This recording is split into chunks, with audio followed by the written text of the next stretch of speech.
Íslendinga þegar þeir neita að fara með málið fyrir dómstóla.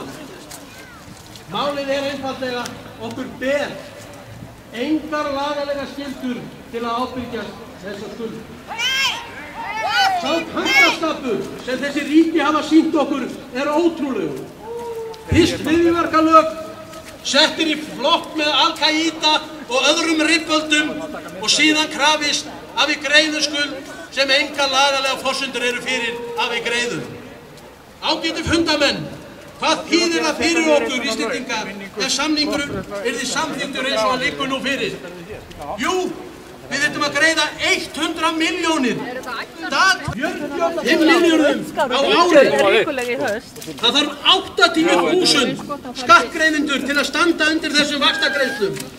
Og til að setja þetta í frekara samhengi, þá kostar 32 milljarða að reka Landspítalann.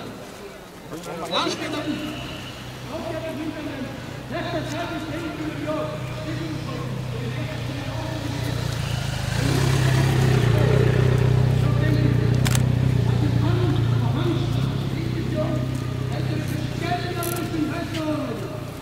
Að allt hér sé á reyti fjandans, verði ekki gengið af Icesave-samningunum án tafar. Því segi ég, Ragnar Reykháls grátbroslegur í samanburði við þann misskilning sem orðið hefur hjá fjármálaráðherra. Grátbroslegur.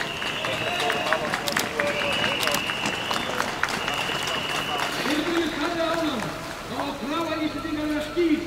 Borgum það sem okkur ber lagaði skylda til og krefjast þess að sú skylda verði kölluð fram af óháðum dómstólum. Enda eins og áður hefur komið fram álit lestrafræðimanna að ekki sé kveðið á ríkisábyrgð í Evrópureglugerðinni og Steingrímur J. Sigfússon var því sammála fyrir árum síðan.